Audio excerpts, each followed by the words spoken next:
Right, yeah, it is 6:30, so I will call to order a special meeting. We start with the Pledge of Allegiance. I pledge allegiance to the flag of the United States of America, to the republic that stands one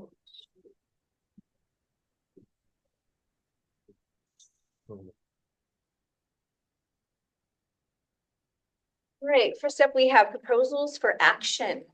Aaron. Yes, okay, thank you so much. Welcome, everyone. So we have.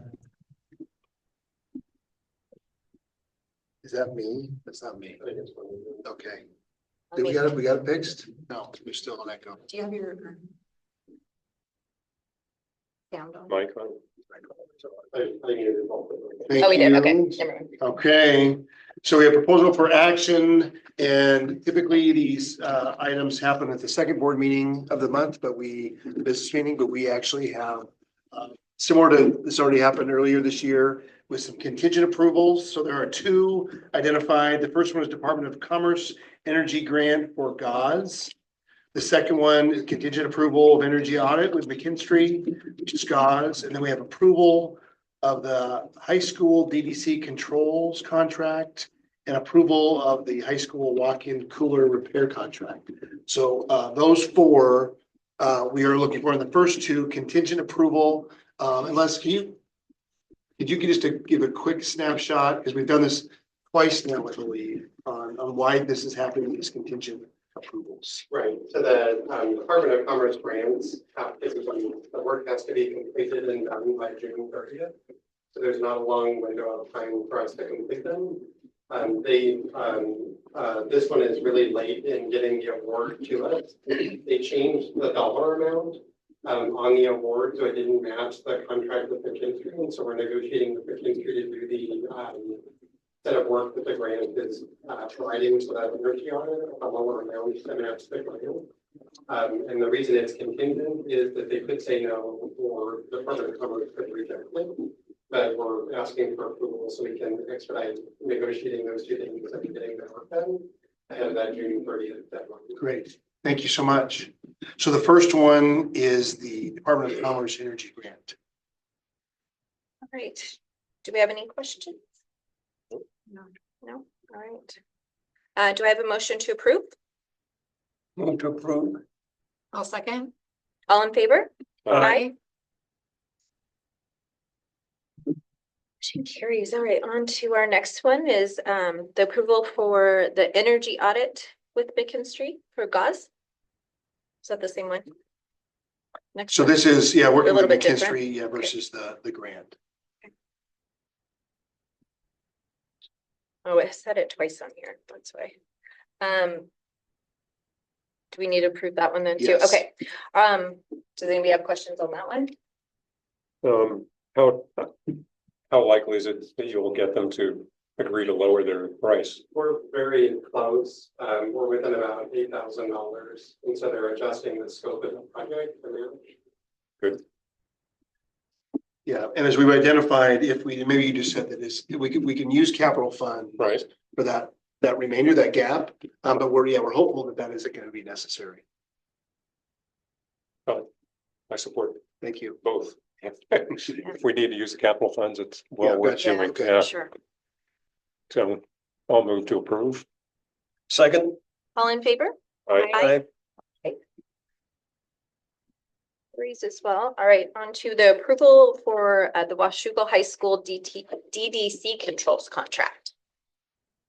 Yeah, so we have a short description in your information, just approval for the high school DDC controls project, contract with the Environmental Control Corps, which will replace the HVAC controls at the high school with a newer system.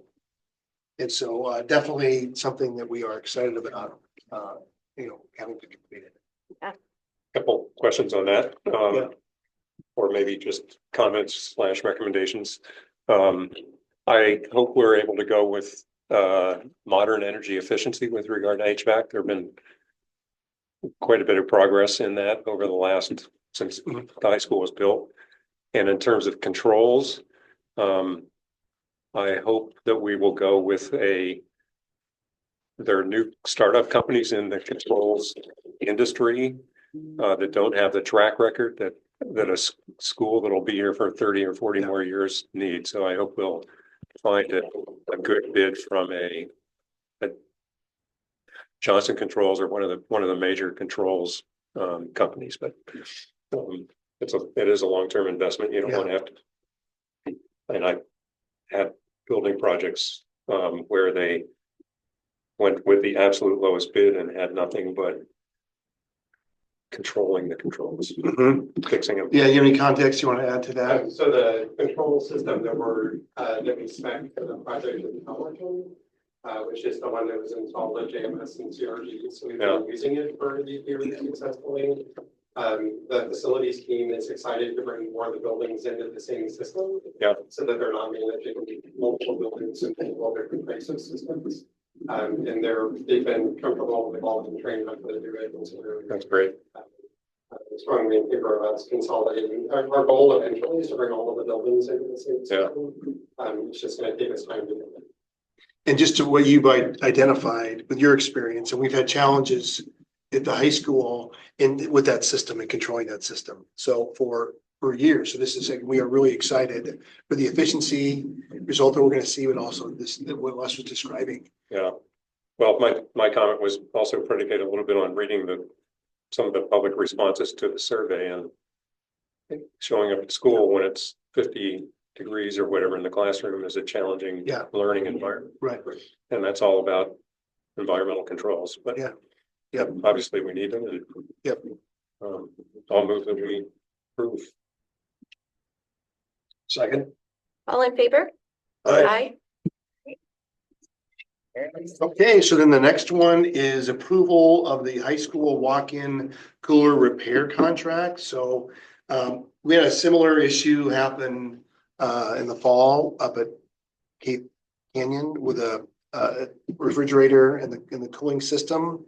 So this is something that we are looking for your assistance on. Let's see, the walk-in cooler, so it failed on the 20th. So right before spring break, the refrigerant similar to Upriver is outdated. It's something that we cannot replace. We can't do it as identified as simpler repair.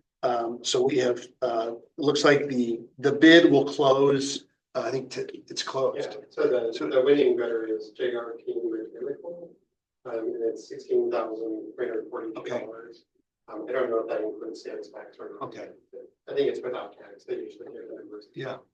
Is that replacing the entire refrigeration system? Yeah, like the compressor and some of the piping. Yeah. Somewhere in the system there's a leak, so it's in our interest to replace as much of it as we can way so that the system doesn't start. No, I also spend a lot of time working in cold rooms, and when they go down, they need new, not just repair, new compressor. So great. And we're looking at our other systems, and because they're around the same age, and so this, potentially with that it's outdated, it can't be repaired. Right. So these are we need to update More these. Band-Aids. Yeah, this equipment. Do we have mechanics that can repair refrigeration systems and recharge with the modern refrigerants, or is that an off-site? They can't do the conversion to a newer refrigerant, but I think they can recharge systems. Yeah, good. And they've been doing that. It's just because the like for 22 refrigerant is no longer available, but they're no longer able to service them. Right. Yeah. All right, any more questions? No. Move to approve. Second. All in favor? Aye. Great. All right, do we have any citizen comment today? All right, we are on to our work session. We've got our student representative. Yes, Amari and Riley, how are you? Good. Okay, well, I had shared with them, I don't know, was it during spring break? Did I actually dare to do that? I think I did. Wow. Sorry, I know. Wow, Aaron. So I asked them to comment on the policy, and I shared the policy with them that you are getting a first reading on to get their thoughts. The policy that's relevant to their current role. something I'm very excited about. We'll talk about it in a little bit, but if they had a chance to look at it and just going to give their thoughts. And then just some questions about, how was their spring break? Let's see, I asked about conference week. We did this last year. Like, how is conference, now that we've completed our spring conferences and we had 5 days of fall conferences, how did those go? Do they value them? Do you think your parent or guardian met with teachers? Is it a good use of time? And then what are some things you're excited about? What's going well and how do you know? So those are typical questions that are asked. So I did get Grace and Olivia said they weren't gonna be able to make it. Grace did share a few thoughts that I thought I would just kind of open with you. So as far as how was her break? She said it was good. She was in Mexico. She likes conferences. It gives the teachers a chance to check in with students and guardians while also giving us students a small break. We heard that last year. A great appreciation for those early releases. Do you think it's valuable? Yes, sometimes I do when I need help or updates.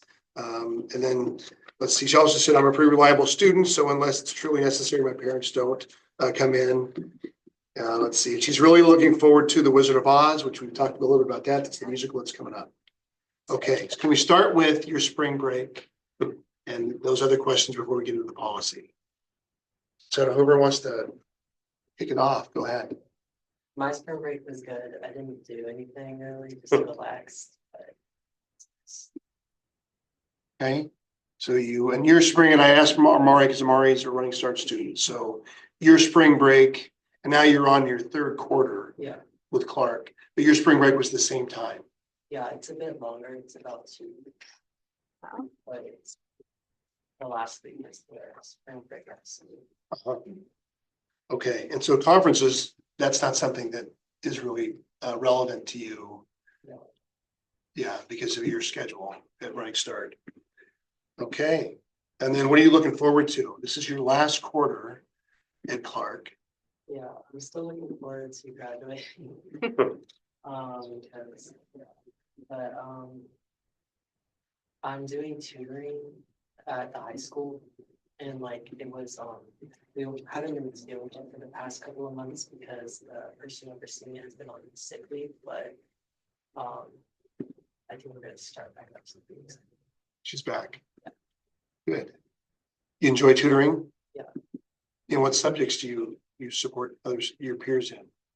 I usually do like everything. But yeah. Good, and that's at the high school? Yeah. Great. Yeah. Riley? So for spring break, I actually went down to California to tour colleges to kind of get a feel for each of them. And I got it down to 2 schools now, but I'm still kind of weighing in final factors because they're both very unique in their own ways, and I really want to figure out what's going to be best for me next year. But that was a really fun time with my family. Do you want to share Yeah. with us Which 2 schools? Yeah, so Westmont College, which is in Santa Barbara, and then Vanguard University, which is in Costa Mesa. Both warm and beachy fun places. I kind of decided like a couple beginning of the school year that I wanted a break from the Washington rain and wanted to try some new weather out. So I'm gonna go down to California for a couple of years. Great. Yeah. Conference week. I this year found it a lot more useful compared to other years. It could have just been the way with the certain classes I had, but both of my AP classes that I'm taking, we ended up like finishing our curriculums before spring break so that when we got back, we could start studying and prepping for the exam. But it was nice because it was definitely a lot of work to get to the end point, but having the shorter days, I could kind of work with my teachers a little bit more and get that extra help that I did need to kind of make sure I didn't leave anything behind and get caught up on any missing work as well. And then I also just was able to like catch up on missing work in general for all my classes and kind of talk to just some of my teachers and clarify anything I needed to clarify for the rest of the school year. So that was nice. And quite a few of my teachers were like, hey, I don't have a lot of conferences, so if you just want to come in and like have a study hall or just hang out, you can, which was fun. So yeah. Okay, and so what are you looking forward to the rest of the spring? S- Well, obviously prom, that's in less than a month, and right now it's like the planning period, so everything's like super duper crazy. But also when we get back from spring break at the school, I feel like the school becomes more social and it's like relit and everybody's just like honestly having a good time right now and talking to each other and everybody's like getting excited for prom and making plans. So it's kind of nice to see the school like a little bit more like alive compared to at least before we left. Good. And you're playing tennis? Yeah. We haven't actually gotten to have a lot of matches though because we've had a lot of rain. Yeah. Um, but we're hoping that nice weather will come soon and we'll actually get to consistently play outside. Are there any indoor tennis courts in Vancouver area? There are a couple. Every year we'll play one or two inside, but it's just very expensive, and also a lot of people are trying to use those courts, Yeah. so it's hard to actually get open space for so many people at a time. All right, so did you get a chance to look at the policy? Okay, so what are your thoughts? So the first question was, do you have any questions about the policy? My only question was, is there anything that's like really different from what we're doing now? Or like, is it just pretty much like the same? Yeah, I think that the policy and what you've been, the ask from you is gonna be pretty much the same.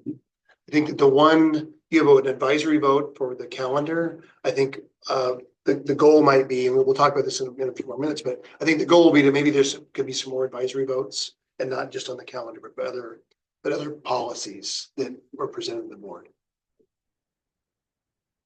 And then, one of the edits to it was, because this is a policy that's in the number of other districts. And there's some uniqueness to them. And one thing that's unique to ours, that I hadn't necessarily noticed, but I appreciate is you don't have to attend every meeting, but you attend the meetings where we have you on the agenda because you're very busy. And we know that. And so that helps a little bit with that commitment. Okay, any other things about the policy or the experience that you want to share? Do you think it's a policy that you would support? So I wrote down a few things. I forget what the actual questions were, but I think there was one about like whether we agreed with it and why. But I thought that the part about like students like providing insight and perspective from our perspective of the school was like a good part of the policy. Yeah. And one of the questions was, what kind of support do you think you would need or mentoring in this role?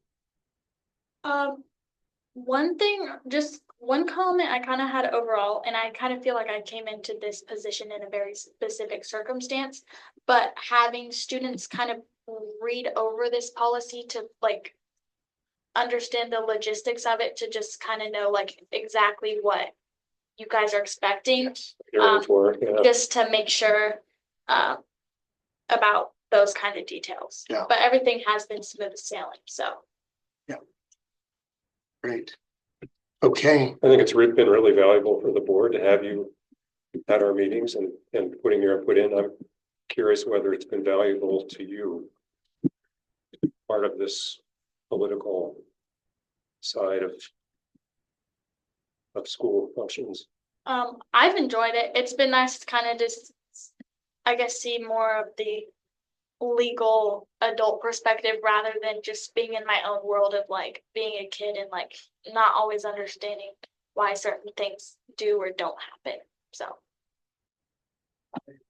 it's been like a really, I think, a good experience to like sort of like just reflect on our own, just what we're seeing at the school and be able to tell.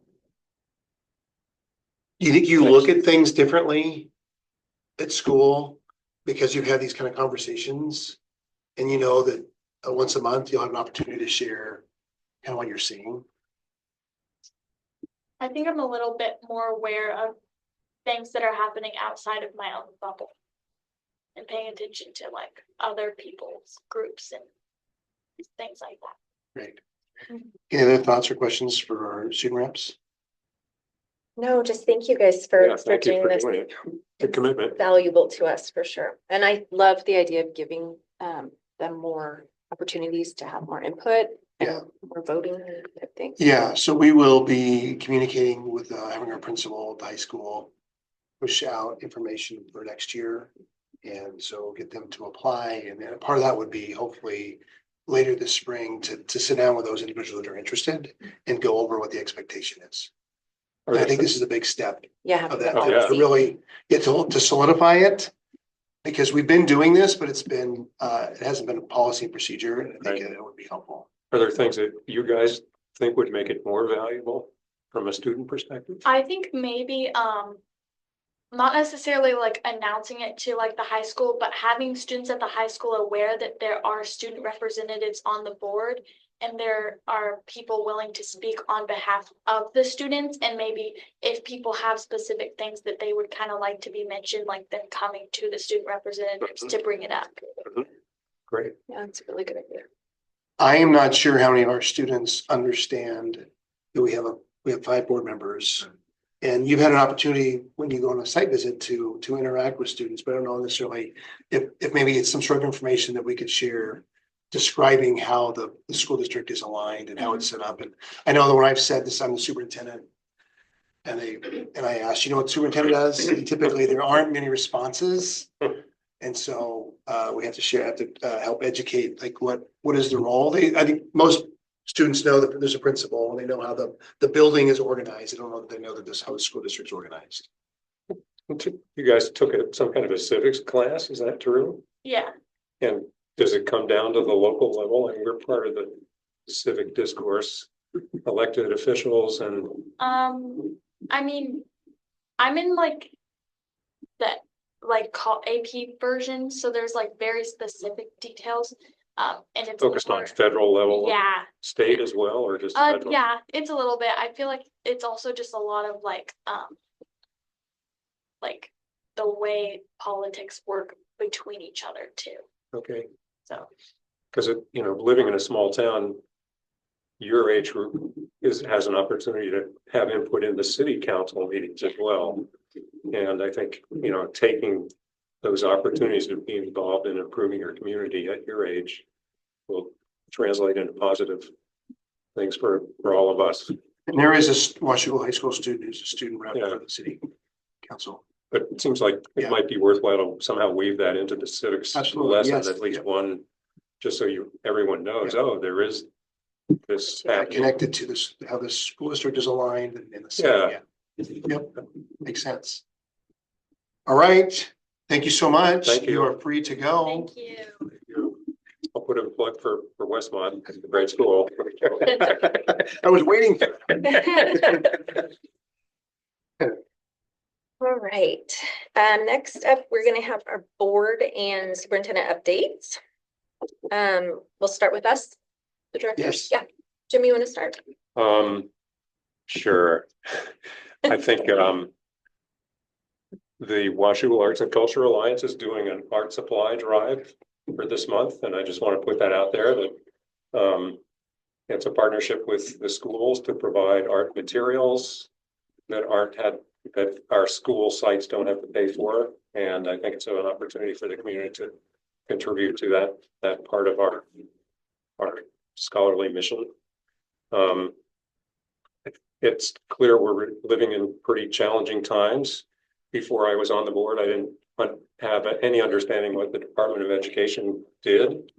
It's not going to exist much longer, but we depend on that for some pretty important funding sources, funding our low-income population, funding food for students, funding our drug-free schools grants, and I hope that we are able to backfill if those funds truly disappear.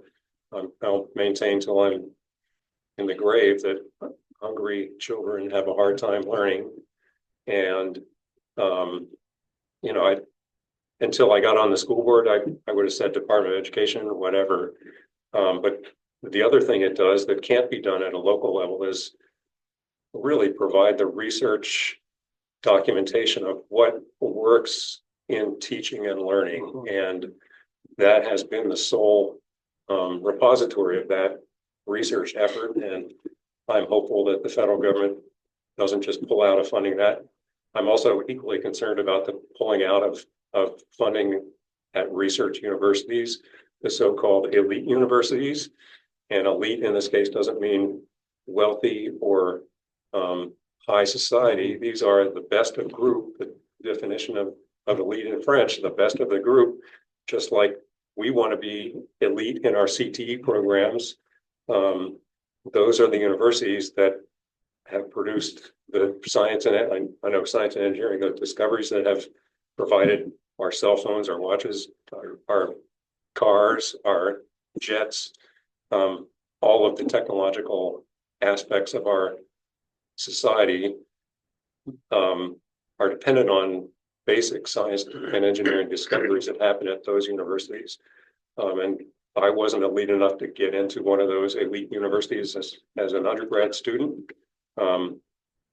Luckily, I was able to work there for my PhD and after my PhD and for my career. And I think I just want to correct the misnomer that elite universities are somehow socially, some of the kids that go there are, that they're super wealthy or they're somehow different and not useful. Those are where the scientists win Nobel Prizes that lead to breakthroughs in medicine. And much of our medical knowledge has come from those universities. Johns Hopkins is losing $1 billion in research funding.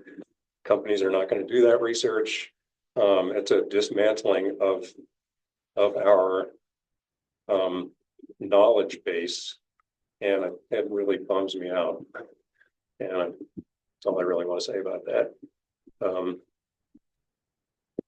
But Thank you. I mean, hopefully we can do what we can as a community to make sure all of our students have food, that they have the supports they need, and that I'm not sure how that's all going to work out. The state is tight on funds as well, and historically the local community is not, outside of property taxes that funnel through the state and the levy monies. And I think we heard there's not, it's unlikely to be a lot of support for radically increasing levy monies from me included. But the drug-free schools program that Margaret has run has been, I think, very effective and important. And I hope we're able to find some alternative funding for that. Thanks, Jim. Chuck. March is coming on, and we had our Youth Arts Month, and it was wonderful. I look forward to March every year because I get to see the kids' artwork, I get to see the kids perform. And a highlight this year was at the high school. You know, we had Rick's Cafe, I guess it was, but where we had the jazz band, the choir, and the drama department working together to put on a performance that was really enjoyable. And the real enjoyment is watching kids that are so talented and what they can do, given our fine arts faculty and how they bring these kids forward and help them to learn and perform. It's just amazing. Yeah, I really enjoyed it. And that was kind of the culmination, Rick's Cafe. These are high school kids. And then this month, on May 14th, we'll have a concert at Jemsgard Middle School of all of our beginning band students. And we can see where these kids that we saw at the high school go back in time, where they all started. And they all start someplace. It's right here in Washougal. You know, it's a joy. Yeah, good. All right. Thank you. Have you got anything? Not much. I guess I'll just say kind of to Jim's point a little bit. So these are tumultuous times. I guess I'm just thinking about like our community and our families, and as the world kind of progresses, stuff they might go through. kind of linking that to our student achievement and tracking that. And I guess I don't know what there is to do about it, but it's just something I think about is how all these things kind of tie together and then kind of affect how things play out in the classroom. So, yeah, it's just something, again, that I think about, but then also our families. I know there's a lot of interest in student input and like the classroom, but I also want to make a plug for parents and their time and making those considerations as we're moving through the strategic planning process and considering like when we have conferences, that is a huge onus on parents. So I just want people to consider that as well. So anyway, just where my head is at. Yes. Great. Thank you. I got to go to JMS. I think it was last week when we did our site visit. And I have to say how impressed I was with Mr. Foster. What was the math teacher? I forget. Cheryl McIntyre. Critical thinking comes up so much when, we're out talking to families and parents and community members. And in those classes, we saw critical thinking happen so much, and the kids don't even realize it. And we don't realize it until you're sitting there listening to what's going on. And it was just really, refreshing, I guess, just to see things that have been asked for, for a while now from parents, and their kids are doing that every single day in those classrooms. And it wasn't just show for us. I mean, you can tell this is something that they start with every day, and how Cheryl McIntyre handled those sixth graders in math. It was phenomenal, and they were learning so much. And Mr. Foster took these kids, sixth graders, on a field trip through CRGE and teaching them about thermal energy. And he took them to the boiler room. It was so cool. So just want to say shout out to JMS. They're doing awesome. And then thank you to everybody who came to our roundtable today at Bethel Church. It was great to hear from different community members, that are more grandparents, I guess, or just community members that had input, and I really enjoyed listening to what they had to say. Other than that, also don't forget, Stride is May 17th. If anybody wants to volunteer, please reach out. I'm the volunteer coordinator, so. Oh, gotcha. All right. Yeah. But other than that, I think that's it. Okay. Well, I've got a few things that I want to discuss, and although I don't have a slide for this specifically, I thought the listening tour today and the attempt to try to combine it with our strategic planning activity. And Les, thank you for taking notes.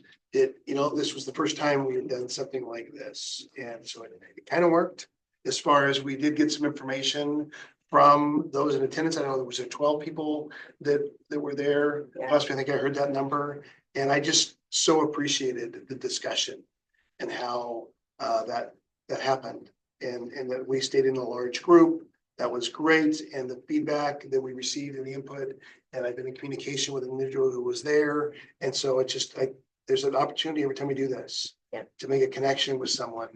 And I think there's going to be some scheduled meetings coming up of people who we didn't quite finish, or maybe they just didn't feel, comfortable to share everything they were thinking about, but we are open to having those conversations continue. So thank you for being there. All right, so a couple things, and you actually have the slide sheets in front of you, black and white. And so the first one is I get to participate in this BizTown mock interviews at Hathaway, and they were so interesting. I have never done this before. I'm not sure actually if it has happened before. That was the first time. the first time. And so I was there with a few other staff members. We were interviewing mostly fifth graders. That's what I was thinking. They were all fifth graders in preparation for BizTown, which is something that our kids look forward to. Fifth graders look forward to BizTown. And I know this because we were at the high school and we were talking to some sophomores and we were talking about things that we should continue to do. And they said, BizTown. And we didn't get to do BizTown because in 2020, when we shut down for COVID, we were fifth graders and we didn't get to do BizTown. And these students were really frustrated to this day about that. And I want to see how I can work it out so they can go to BizTown. I love later that this idea. spring. So anyway, so this was really a great experience. Here are the pictures. There I was interviewing a student, but we actually had some fourth graders because we have a 4-5 combo. And one of my questions was, what are you planning to do in the future? Like, what are you doing next year? And I thought he was going to be going to 6th grade. He was like, no, 5th grade, I guess. So it was just like this really amazing real life experience. And they had resumes.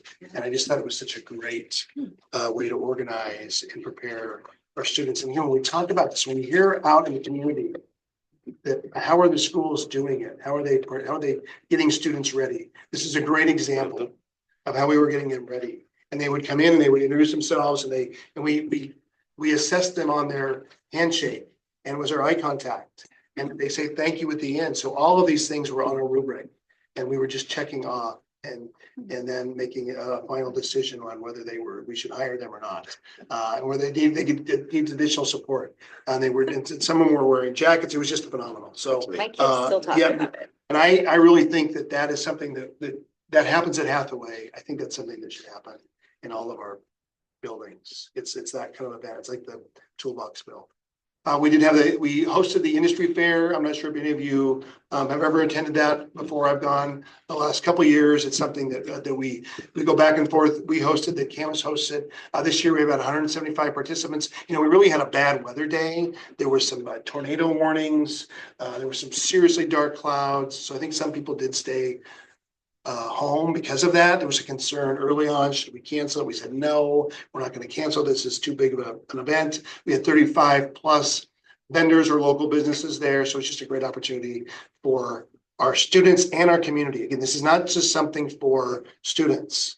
We had adults who were there looking for work. I was talking to adults looking for work, making connections along with our students. And so the picture on the bottom right, that was all about healthcare careers. That was a breakout that was facilitated by one of the Camus employee who happens to also be my neighbor who worked at HP, Mr. Ed Newman, and he's just a phenomenal resource for this community, working with students and getting them ready for what that next step is. So just a phenomenal event that we do, again, not just for our students, but for our community. So as you said, Sadie, strides coming up, right? And what you see there in the bottom left of that first picture on the left is the new stride graphic, which will be on the t-shirt. And then the student that won, we chose her artwork. And then we see our principals there. This is a Saturday. We have building administrators who are there helping out, appreciate their dedication. And on the right, what we do have for our youngest runners is we have high school students who are in the front and the back, making sure that they complete the course. We don't want to lose anybody on the course. Yeah. So it's a phenomenal event. So if you have a chance, please participate. This is one of the, I think, largest fundraisers for the Washougal Schools Foundation. Yes. Amazing partnership. Speaking of the foundation, their grants, there's an April 15th deadline for their creative classroom grants. Those are for our staff. So it doesn't have to be a teacher. It can be a principal. It could be a superintendent could complete one of those. And I actually did, and we received it. So this is for an event that's coming up for fourth graders. So pretty excited about that. Appreciate the partnership with the Schools Foundation and their desire to help us in their creative classroom grants. So in order for us or a recipient to receive this, it's got to be creative. It's got to be something new. This isn't replacing or supplanting something we're currently doing. This is going to be a new, innovative project. And so we appreciate that as well. Skills USA, this happened during spring break. So here we have Gavin. Gavin received second place in plumbing. And so Gavin's the one on the left on that, the picture on the left, that's Gavin in action. And then you see him receiving his reward for getting second. Pretty amazing opportunity for our students. Thank you, Margaret Rice. Thank you to our CTE teachers and the individuals that support Skills USA. Brant Mansell was the teacher that took these students during his spring break to compete. So here you see just some pictures in action. There's some more pictures of our students. The top picture is Mr. Mansell and our students who competed, and then pictures of them competing. And so these careers, these jobs, there's gonna be more and more of these that are needed and available for our students. So connecting them to this opportunity early now so they can decide what direction they want to go. What a great way to highlight students who that's one of their superpowers.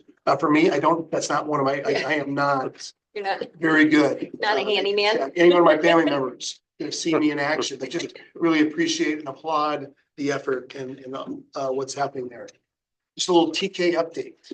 So we were on a call today with State Superintendent Reichdahl and probably hundreds of other educators.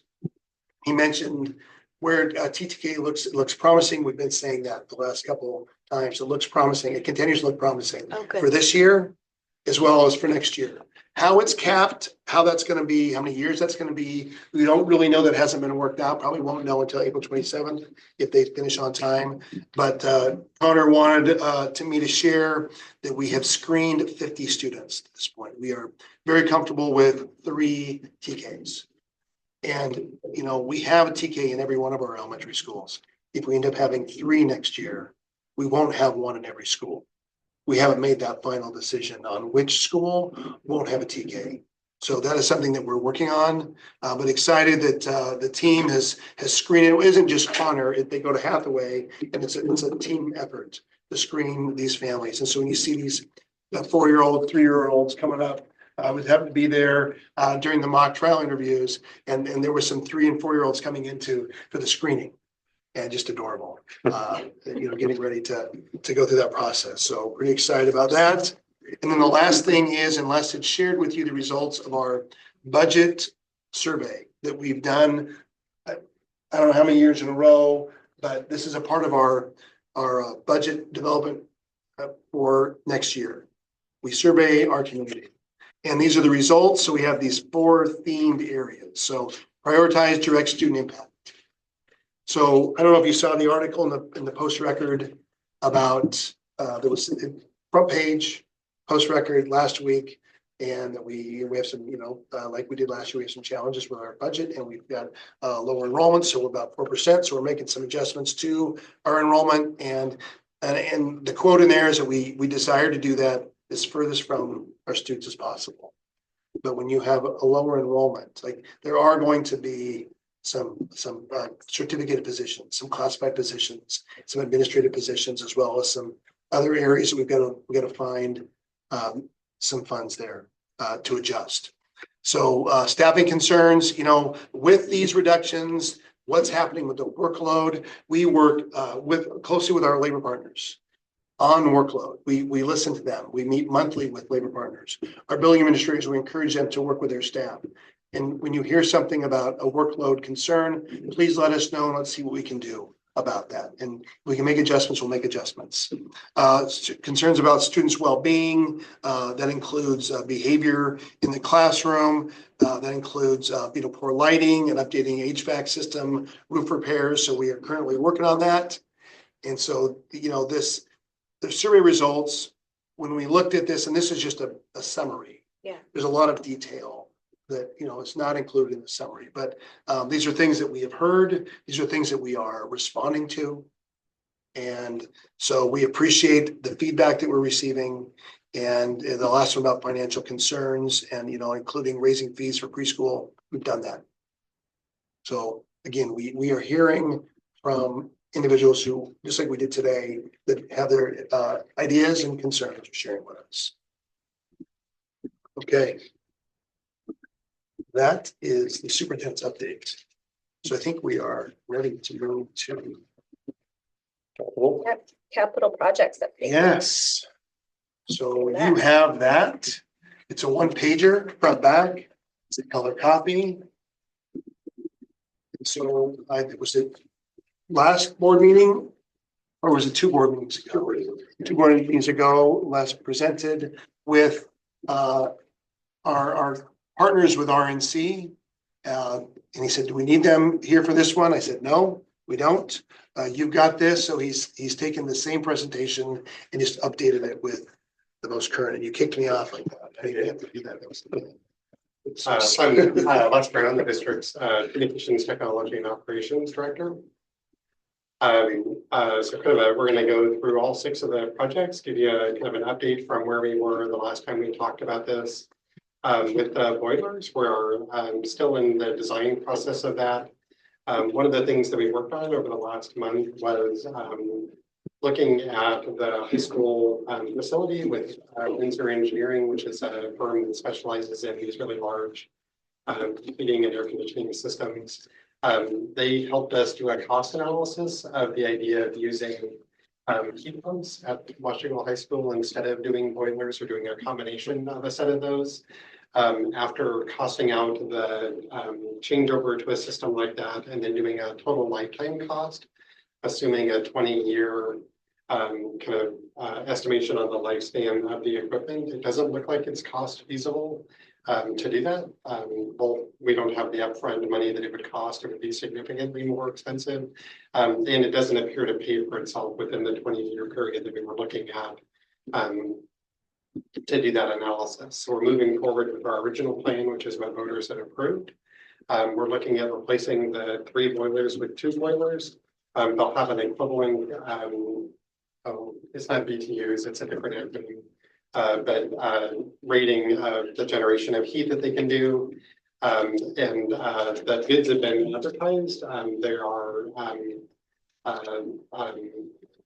or I'm sorry, they're not advertised yet. We anticipate bringing the purchase contract for the boilers to the board at the next meeting. We're purchasing those directly so we can avoid kind of a markup on those devices. Or whatever the units, Equipment. heaters, boilers. So the contractor won't be providing those for us. They'll also let us get them here in time to start the work, and then we'll be advertising for the installation as its own project.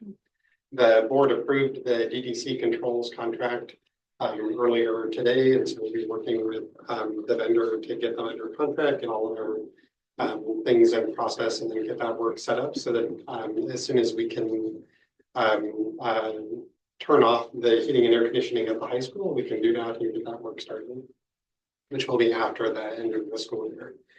On projects 3 and 4, these are the security doors or security systems to each of the schools and the EDA doors, the push button operators that allow people with different accessibility needs in and out. We've completed the design work for that. The bids are out, and we are gathering bids from different vendors who are interested in that.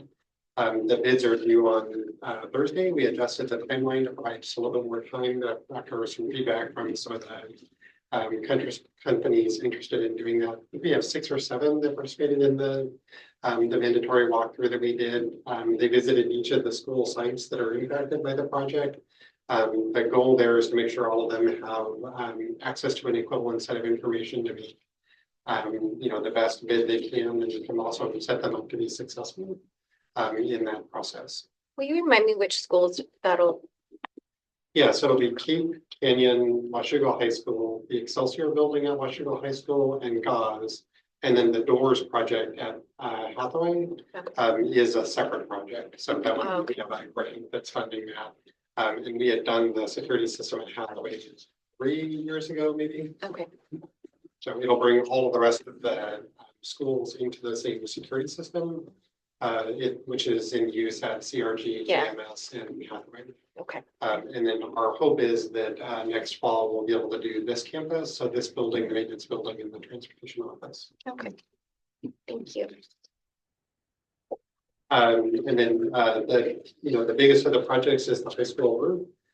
We're continuing through the process there. Those are a bid that's posted on the district website Bids are due on the 24th. Again, we anticipate that construction might span more than 1 year. That kind of depends on the vendor and whether they're able to have a crew large enough to accomplish that work. We are increasingly worried about cost escalation. The recent news about the increase in tariffs is definitely even more likely to impact the scope of the project. Our hope is to do as much of the roof in metal as we can, but I am not optimistic that that's going to be a feasible target.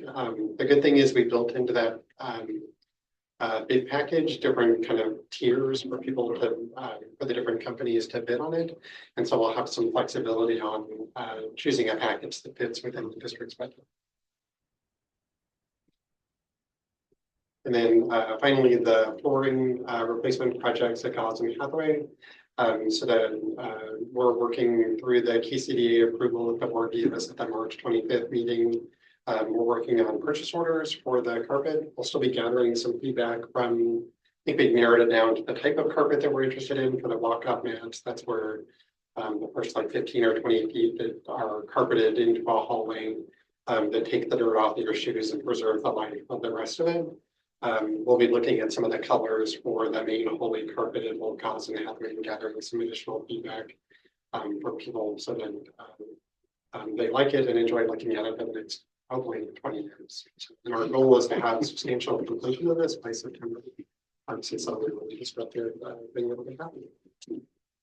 Any questions? Can we just take 1 minute to give a little snapshot of what we're doing with the custodial team? And the this idea that Les and Jessica came up with, and it aligned really well with a way to organize our custodial team that clean our buildings. And then they'll historically they've done that based on their site. And so what we're proposing is 2 teams that are going to do the same process, but each team will work on a number of buildings, and we'll be looking at the projects that are happening and working with when a building is, you know, maybe they're working on the security system. We're not cleaning that building, we're another building. And one of the ways that we think we can reduce some of our utility costs is not having all of our buildings be cooled the entire summer. And so with this plan, we're going to also be working on our HVAC systems so if we're not in a building, then the AC is not on. And so we believe at the high school, for example, it's about a $200 a day savings. And now that is an example of the high school. Now the high school may not be able to do that necessarily because there's a lot of things happening at the high school, and we're going to need it for the contractors. Summer there won't be because we're replacing the roof and we're going to ask people not to reserve. As far as like if we're doing it, yeah. So there's we may for the subcontractors like we had to consider that, but the idea being all of our buildings using a similar process. So bringing down our utility costs throughout the summer, we think is going to be like a cost savings that can help us with, for example, being able to resurface all of our floors. So each one of our gym floors are desperately needed because we haven't been doing that every year as a cost saving measure, but it shows in our gym floors. So we want to make sure that we have a team. We're going to have a team that's our floor team. So we're going to have 3 teams. And so they're going to be our custodians, plus we're going to need to hire some casual hire staff, hopefully our current staff. They're going to work during the summer to help with the floor team. So, and we've typically have outsourced for our floors, but we're not going to do that this year. We're going to have them trained, have all of our custodians trained to do gym floors. Yeah, so a couple of them visited, I think, Prairie High School maybe last winter during winter break. They went through a training process on the product that they've been using, which lets them do the gym floors in like a 2 to 3 day window. So it's a much shorter kind of cure time for the product. And they were comfortable with it. There's a set of equipment that we have to rent for the period of time that they're working on it. But it's something that's very doable with current staff, and they're excited about the opportunity to get more of those done on a regular basis and be able to do that ourselves versus paying other people to do it. So that could happen during winter break or spring break, Yeah. especially if it's our own team and we're not relying on a third party. And sometimes you don't get the quality that you're looking for. So the idea of training our staff to do this and their pride in their work, Yeah. we think is going to be beneficial to us. Absolutely. Are the HVAC systems zoned or is it kind of high school on, high school off? No, they are Yeah. zoned. So yeah, and we would work on that during the summer. There was a few years ago where we didn't. We turned the heat. All off. Yeah, basically the AC. And so, and we heard from our labor partners about that. So if we quickly adjusted, so they are zoned, but that's Yeah. is really challenging. And just as we talked about having the system, like the systems on different programs Right. and they aren't necessarily always reliable. And just when the swings in temperature also, like when it gets really hot, it's really hard. It's just very challenging to cool our buildings. There is a minimum utility cost associated with having the systems turned on. Yeah. So just like with your house, even if you're trying to just cool or heat one room, you have this really massive system and it might have phases, so it's not running at like 100% of its capacity, but it is still using way more energy than it takes for like a single room. And so the example of the custodians where there might be like one or two people in a building and they're really only in one or two spaces a day. You're cooling an entire wing of a school Right. for one person in one or maybe two rooms over the course of that day. So it's really, really inefficient. And by bringing, them into groups of like 4 or 5 people, they can all be working in a space where it's cool and the air conditioning is doing what it needs to do, but have that system turned off in the other 2 or 3 schools. Great. And then hopefully achieving that savings of $200 a day. Yeah, For and those we also schools. see that because they don't visit each other's sites. So this will be an opportunity to see other buildings, working together, learning from each other. We had a person who was responsible for supporting our custodians. That position went away this year. So this is kind of an answer to, we have 2 lead custodians that support the custodians, but this is an opportunity for the 260s or year-round custodians to work together, be in each other's buildings. I think it's a brilliant idea, I think it's probably great. because You had it. I came up with I it. was saying, So I rarely have these moments, so. But we are excited about it. We presented to them right before break. They seem to be interested in learning more about it, understanding the why behind it. Yeah. And we worked really hard on the why. Why is this beneficial to the district? Why do you think it's beneficial to you as a team? And we're now working on the details of scheduling it and then trying to figure out where are these contractors going to be and how we're going And when, to just organize yeah. that. Yeah, there's going to be a bunch of logistical phasing work that'll be happening this summer with the different projects. So like the flooring, we don't want people trying to clean a building while somebody's in the process of ripping up all the hallway carpet. yeah, That isn't going to be a fun experience for them, and they'll feel like they just cleaned something as it gets started. And we will be communicating with our staff this summer that we really want them to be to be at Not home, be here. not be here because of all the projects that are happening. And because the air conditioning is not going to be on in every building. Just stay home, take your laptop, and if you're going to do some work, do it from home. Kind of an ancillary to that, have we realized any income or savings from the solar project that we invested in at the port? We can look into that and see, the investment made curious, last yeah. year, yes, yep. Yep, and we'll get back to you on that. Thanks. All right, thank you, Les. thank you, Les. All right, next up, we've got our athletics update. Yes, so Brian Wild and Jake Healy are going to be sharing with you some information. And Sadie, you had asked, I think you and Brian had a conversation and Yep. you said, could we have a presentation to the board, Yeah. an athletic update? So that's what they're here to do. So appreciate them putting together a presentation. There's Jake's going to start us off. And then he has a few slides and Brian's has a few other slides. And so if you have questions throughout, just feel free to ask those questions. Thank you. Good evening, everyone.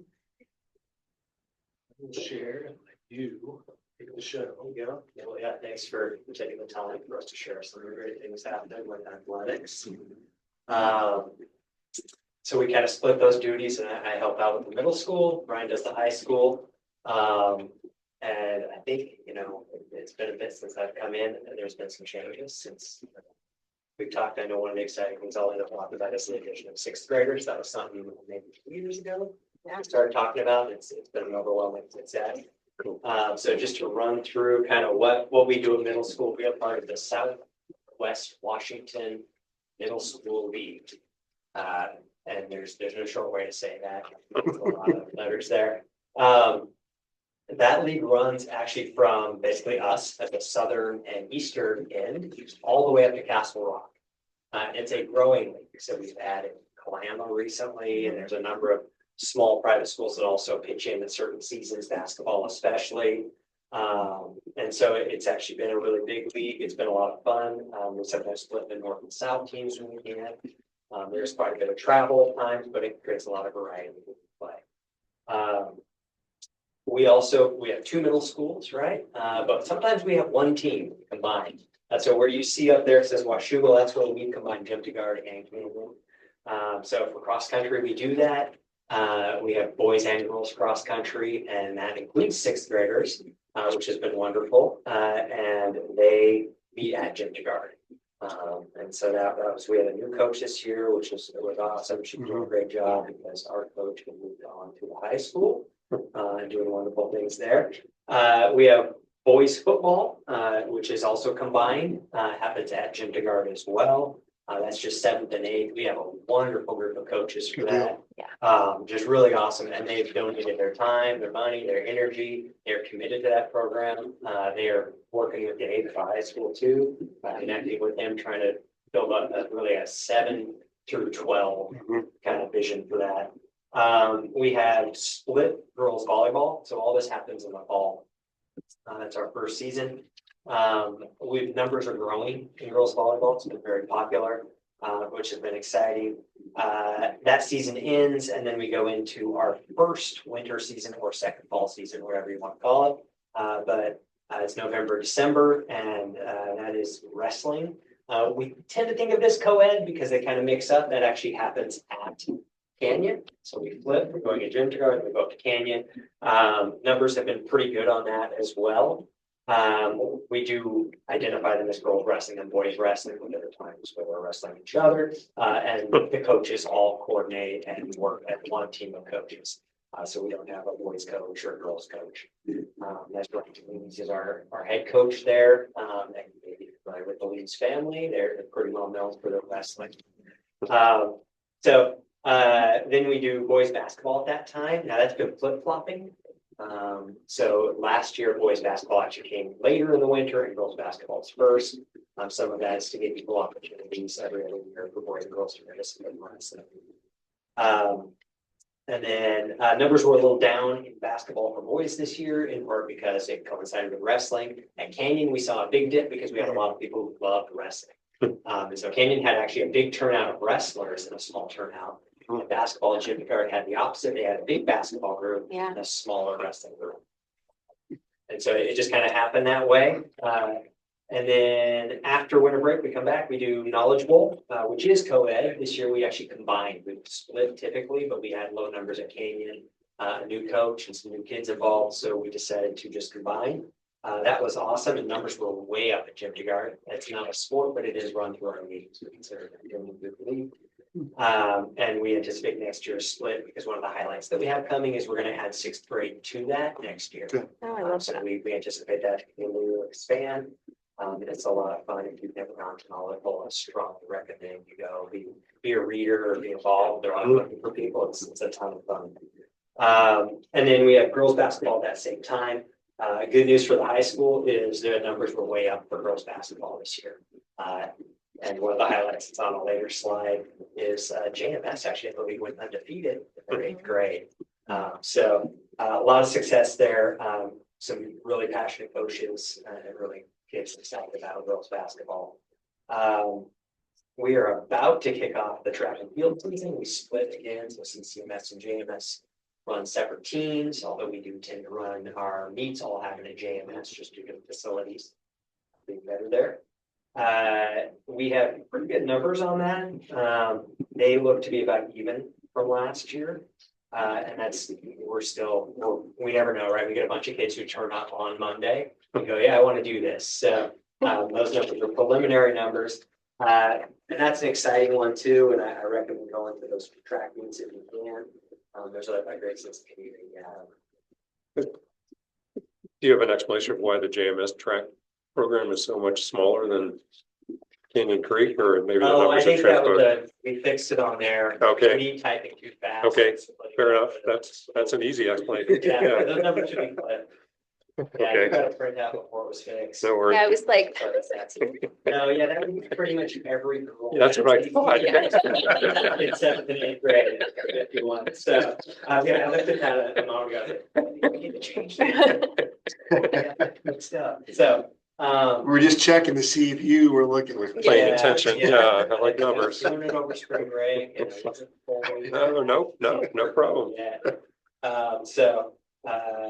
Anyway, some of the highlights, I mentioned a couple already, right? Knowledge Bowl is going to expand.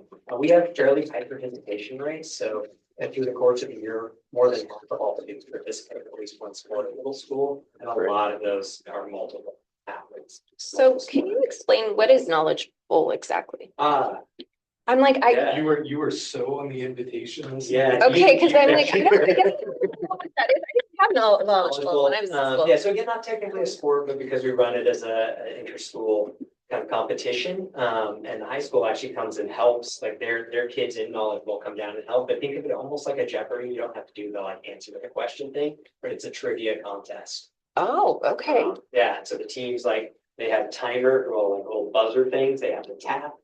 There's a question. The math ones are always super popular. And they have to like come up with the answer, and they have a team that can kind of there's a reader who reads them the question, and as soon as they tap in, they actually be able to give the answer. Wow. They compete, then they do a written one, and then they compete verbally, and they mix them up based on how they've done before going around that. Oh, that sounds fun. Yeah, it's a lot of fun. What was it? Community support, I think, is a real high point. In middle school, we do get a lot of partnerships with our community donations. Our boosters are integral to the success of what's going on there. They run our concessions, and actually they make a good bit of money based on those concessions that they then reinvest in our programs at school. And it's a lot of fun to see them. They're enjoying that. Our coaches have been very positive. It's been really cool to have those coaches sometimes connecting with the high school. So one of the highlights is we've been trying to really build the bridges between the high school and middle school programs. We have a growing number of volunteers, actually. So people were like, hey, I want to come participate. I don't necessarily want to coach, or I know you've got enough coaches, but we want to just come volunteer a bit. So that's been really, really exciting for us as well. And that can be a pipeline sometimes to future coaches. I mentioned the girls basketball had a lot of success. And then the high school, one of the neat things, it's on the next slide, so if you want to kick to it, even though it's not a challenge at all, is working with the high school. We have been doing like a crossover game where JMS and Camden sometimes play at the high school for things like volleyball, basketball. So they get that little bit of taste, especially those 8th graders, of what's to come, and that's what that picture is there. And that's been a lot of fun. I appreciate Brian, the high school team, the coaches, and everything, rolling out the red carpet and making that happen. In terms of other challenges, I mentioned we travel far, and that's an expense. We have a lot of costs when it comes to that. We have equipment that's starting gauge, just things that we need funds, just like any program. And I think earlier Les had mentioned, we don't know what tariffs is going to bring and all that. So costs seem to be growing. Everybody felt inflation in the past few years, and sports is no different. Our declining enrollment has had a bit of an impact, right? At Canyon, we've seen that. We kind of believe we're leveling off, but it's definitely different from a few years ago when you look at the numbers. Same with the GMS. Our league is looking, and I don't know what the impacts will be, but it's sort of an unknown future. We currently do 7th and 8th grade sports. They're looking at shifting more to a sort of varsity JV. I was going to ask about that. Yeah. There's pros and cons to it. Right. We're weighing in on that at our next AD meeting, which is Tuesday. And so that's something on the table. I don't know what will happen with it, but could present some interesting challenges in the future if that is the model we move to. Could be a decision at that county level or whatever. Yeah, so I've League been level, asking coaches their thoughts and then trying to get some feedback to the group. That's at the other ADs. So it's a discussion at the last meeting. We meet 4 times a year and we go through that. So Would that, go ahead. would that include 6th grade then? It would when there's a 6th grade involved in the sport. Okay. So cross country, but cross country's already kind of Yeah, they're open individual. in that sense. Yeah. Wrestling again, Yeah. already weight class and kind of that. So it wouldn't in the same sense that our team sports don't include 6th Okay. grade. Okay. And then, one of the challenges we have at the middle school is recruiting and retaining coaches. We tend to have a lot of employees, employees' spouses, and parents as coaches. And so that's a challenge because you're in middle school for 3 years, unless you have siblings. Sometimes your parent who just wants to coach you, and then they move on. Sometimes they love coaching so much they move on to the high school. So we have some really committed coaches and families, but it feels like we're often having a turnover that's happening just because of that. So it's not a negative on the coaches at all, but it is something where we're always hiring. Yeah. Right now, we're still hiring. Is that true with all districts, basically? I think it's a middle school. It's the Yeah, nature of the seems middle like, school. yeah. Yeah, it's middle school coaching is just a different animal. Yeah. And for some of our coaches, it's a stepping stone to that. The High school, glamour yeah. of the high school. Yeah. But I would say that it's probably the largest part, but there are factors where if the middle school divisions, things are separated differently. So Vancouver, will generally operate within itself. And some of those programs run those seasons opposite the high school level. And so. for Same football- individual could coach Mhm. 2 teams, Yeah, yeah. and that doesn't happen with our league. Yeah, okay. So, our football is happening at the same time as the high school. We've got, like I said, an amazing group of coaches and volunteers. Actually, it's just a huge group of really committed people. But I know a couple of them probably want to move to the high school because their kids move on or just that's their goal. Yeah. And they'll be wonderful if they get that opportunity. Yeah. In terms of transportation, are we required to use the big 80-person buses for team transportation? Do we have We're any not. more efficient? Okay, good. Yeah, so we try to Vans or- right size that. Yeah, okay. When we can. Thanks. All I Great, have for thank people you. is- Perfect, yeah, so keep there. And I know as Mr. Hanson has shared with you all previously, while middle school sports for the spring are starting up next week, high school is in full swing. Unless you're Riley and tennis, where, Right. the picture up on the screen is probably the one nice day that we've had over the last month. And so we're very hopeful that tennis will get to, start getting their matches in, both home and away. And as is the nature of spring sports, with all the weather and cancellations and reschedules, you start backing up 3, 4, 5 matches in a week. So it's very interesting, but we're excited for the girls and they're excited for their season. So spring sports is in full board. We've got baseball, softball, track, unified soccer upcoming, girls golf is going, girls tennis, and boys soccer, all out there at the same time right now. As we look across the entire year of sports for Washougal High School, I want to make sure not to, over give information that you all know, but I don't want to assume that everybody comes to athletics from the same place.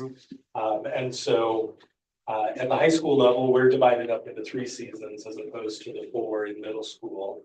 What the numbers you have there for you reflect what our final turnout was for each sport this year, including cuts, no-shows, quitting due to injury, things that took people away. The number that is not bolded and in parentheses with the Barry Bonds asterisk is last year's numbers to the best of our belief. We adopted, along with the middle schools this year, a new management system for athletic registration and monitoring and making sure that they're, eligible and in compliance. It's been wonderful and it's provided us and our community easier access to real-time data about their athlete, about our students. However, in prior years, we were using different systems, and so the numbers are less reliable. Okay. So I just made that note on there. However, you can see there at the bottom that this year, so far we've had more than 200 students out in most of our seasons, with winter being the small season where we don't have some of the larger sports to have turnouts. As we look at that in aggregate, over 400 kids at Washougal High School participated in our school-sponsored athletics this year. Like that's nearly half of our students who are participating in our school-based sports. It doesn't include, kids who are involved in club or out-of-school sports, or ones that are not affiliated with the school district. It doesn't, as I also note on there, it doesn't reflect our students who are in drama, or the fall play, or the spring musical. And Jim, I think you had mentioned the dinner theater that was in last week. Chuck, maybe Probably Chuck, yeah. I knew it was on this side, this side of the board. That we have so many other amazing activities that go on at Washougal High School, in addition to our school-based athletics, and they're all equally important. But at the state level, at the management system level, they don't look for that data in the same way. And so often, those experiences don't get reflected to the same degree that we think they should. Band, through pep band, through jazz band, through choir, through select ensemble, so many kids involved in so many things. And with the various clubs and activities at Washougal High School, there are also over 150 kids who are participating in Skills USA, FCCLA, Spanish Club, Gaming Club, all sorts of opportunities for art. I wanted to also share within those numbers, totality, that we have 400 kids participate in sports. We tend to lose about 53 athletes per season, and that's either due to cuts or to quitting or to signing up for a sport and never showing up, which is why those end of season numbers are more reflective than I think we've been in past years with athlete participation. Of the 408 who played sports, nearly 200 are multi-sport athletes. Wow. Doing 2 or more sports. In fact, we have 32 students this year who are participating in all 3 seasons of athletics. Amazing. There's a board made by a student a number of years ago at Washougal High School for us to post 3 sport athletes. We don't have enough spots on that wall. We're going to have to increase the size if we go back to that. It's really cool. Quick question in terms of the seasons, do we compete with the club seasons as far as time of the year, or? Typically not. Good. No. Okay. Typically clubs are going to run their seasons again, like offset it with school seasons, which is great for that participation. Where it hurts us is when athletes choose to specialize.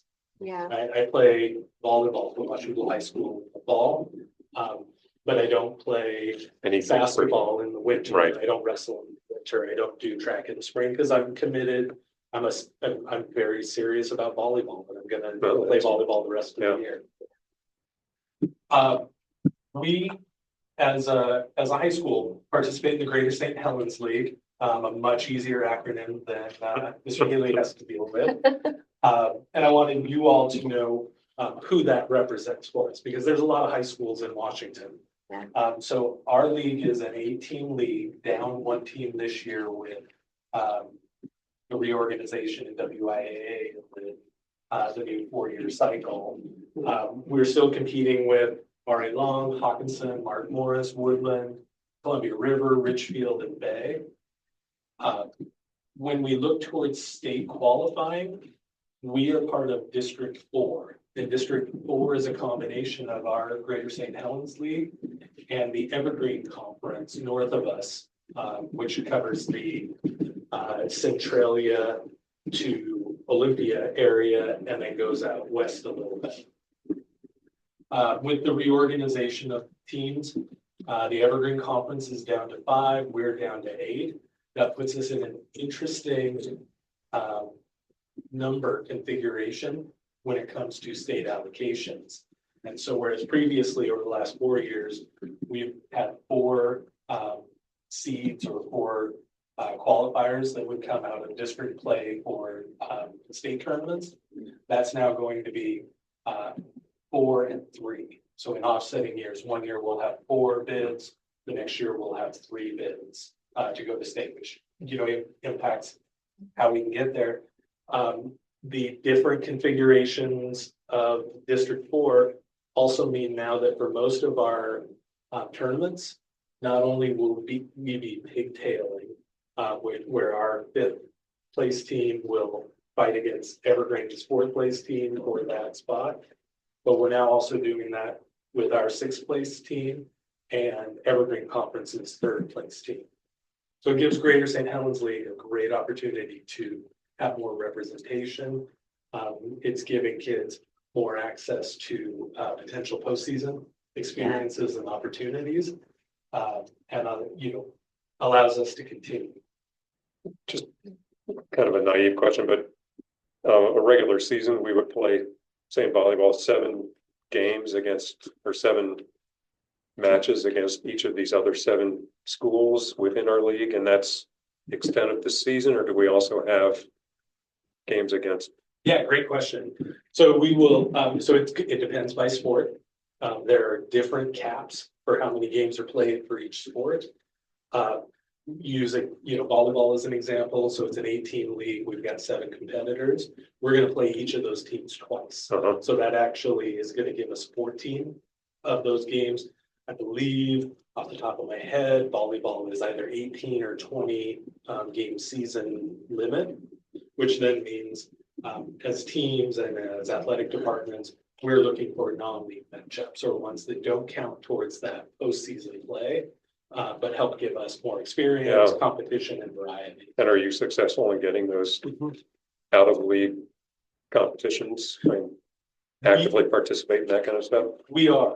Are we successful in getting ones that aren't far away? Sometimes it's a little bit harder. Okay, just curious. With the reorganization, I will say, this last year, the 3A teams have been very motivated and very interested in competing with us.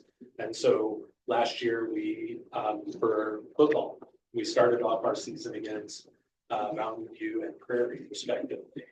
And those were easier things to get so that we weren't having to travel up to Lacey to, farther parts of the state for that competition.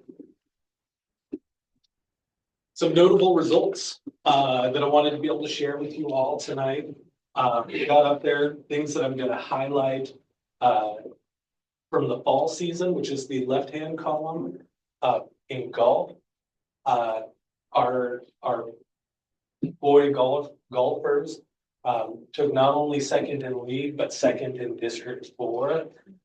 And we had the individual District 4 champion in Mason Acker, which meant he had the lowest combined 2-round score of all 80 golfers who participated for District 4 in the tournament. And he's going to lead our Washougal contingent of 3 golfers to state this spring, where they are going to look to defend that second place state finish that they had last year. So we're very, very excited for the golfers. We had postseason play for football, who qualified for the new state round of 32 redistribution. Volleyball entered into the district tournament as the 4th seed, had some great matches, didn't make it out of the district tournament, but we're really, really proud of the girls. And we sent 2 boys and a girl to the state cross-country meet. We also are going to be sending a doubles team. Austin Mattern and Evan Elliott, I think both seniors now, I apologize, One of them is a junior, but they'll be headed to University of Washington again this year as state doubles team. In the winter season, boys and girls basketball both made the district tournament. Our boys had their best finish in a number of years with a 5th place finish in league. That put them into the pigtail against Aberdeen. We had a great doubleheader of boys and girls pigtails against Aberdeen. Both of their squads came up to Washougal High School. It was a great night. We won both of those games, and we were into district play. So great experience for our basketballers. In wrestling, we sent a total of 14 athletes, 5 girls, 9 boys to the state tournament, that classic they call it, and we walked away with 2 state champions. In 120, Victoria Nicasio and Aaliyah Vargas at 145, state champs from Washougal. Very, very proud of them, very excited for that. Our unified basketball team finished first in the Division II, which is teams from the Greater St. Helens League, as large as Battleground, Prairie. Finished first, went to the state tournament, finished third in Division II. If you have not had a chance to make it out to a unified competition before, so highly encourage it. It's an amazing, just an amalgam of joy and athleticism and camaraderie between athletes and partners. And we will be hosting the district soccer tournament this May, 24th, maybe. I can get back to you on that one though. So all told, for fall and winter, we had 27 first and second team all leaguers. We had 26 individual state participants and 2 team state participants. And we're excited to have more of that with the spring's turnout. Celebrations and challenges. Celebrations first. Let's start with dessert.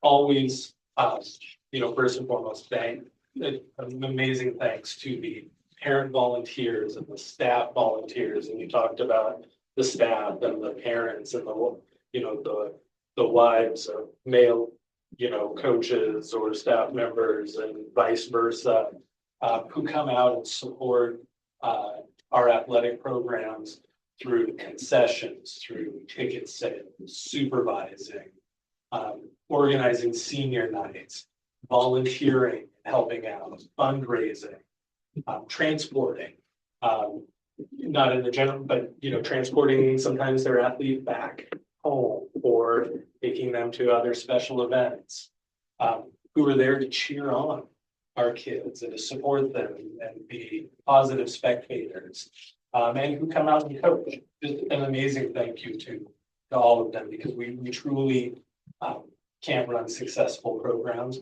without the support of everybody. So big thank you to them. Other celebrations, our community who comes out and cheers our teams on, our community of neighbors who put up with us on a Friday night when the lights are, bright and blaring, and there's music and cheering and, all that celebration, to alumni who come out or who help run foundations and booster groups, grandparents who come out and sit at the far end of the softball field and watch their granddaughter from a distance. Businesses who have supported us both financially or with in-kind contributions, or who even just reach out and want to have a piece of Washougal High School in their business, or want to have their business, show up at a piece of Washougal High School. Just, so many wonderful things going on in the community in that regard. Our amazing student athlete leaders. We truly have some amazing kids who lead by example, who are mentoring and instilling incitement and joy in The younger ones who we call future Panthers, right? We have summer youth camps that our kids lead. Our girls basketball team came up to an event at Canyon in support of middle school girls basketball. They, as I note on here, and I hate reading off the slides, but they represent Washougal High School, they represent the Washougal School District, and they represent the city of Washougal in amazing ways. And we're so proud of them. The amazing athletic experiences and accomplishments that I highlighted throughout this already. And of course, anytime you have such a big system, there are challenges. And some of our biggest challenges are logistics, right? Do we have enough buses to run, drivers? Do we have enough game workers? Do we have volunteers to cover the various things that are needed? Do we have officials? Do we have a shortage of officials in our area? It's been a big push over the last several years, right? Officials are leaving because sometimes of how they're treated. They're leaving because people are busy. They're leaving for other ventures.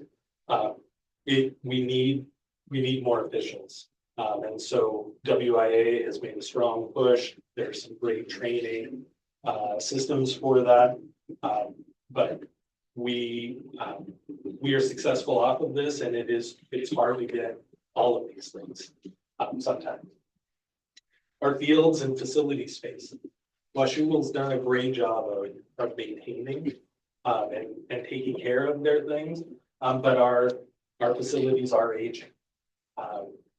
Our track and our football fields and our gym floors, those are all things that will get old and will continue to break down and are expensive to replace. Program growth and limitations. So we talk about the age of facilities, but also the number of facilities. Right now, we're running our student interest, our athlete interest, because we want more kids to be involved. And so we're getting feedback from kids at the high school and middle school levels of, are you participating? What do you participate in? If you don't participate, why don't you participate? What might cause you to participate? What sports would you want to see? And as we get that, we get, very good feedback from our kids and from our families. But as we look to the feasibility of trying to add those things, we have space constraints, right? One thing that has been very popular in the survey so far has been lacrosse. Just wondering about what came up in that survey. Great, lacrosse. Well, we at Washougal High School, we have one field that services unified soccer, boys soccer, girls soccer, football, track and field. Trying to navigate or splice time for lacrosse or flag football, other sports is difficult with the number of fields that we have. The same would go indoors. In the fall, we could be running volleyball. We, as Washougal High School, might have open gyms for other activities like basketball. And how do you, create all those spaces to fill those needs that we are trying to fill in athletics. And then partner facilities. Orchard Hills Golf Club has been an amazing partner to Washougal High School and the Washougal School District for years and years and years. And we are so blessed and so grateful for the access that our golfers have had. Because we've been so blessed with those facilities, our programs have flourished in golf and are now kind of hitting the point where it's creating some size pressure back on the club, right? They can't necessarily help us with 30 golfers or, to give up that much time and space. And so we just need to be always mindful and considerate and be taking into account those partner relationships and how to continue to steward them and honor them. Swim is another example. There's a dirt qualified swim facility in the area. And it doesn't get any easier each year. And so how we're able to access those things is a challenge for us.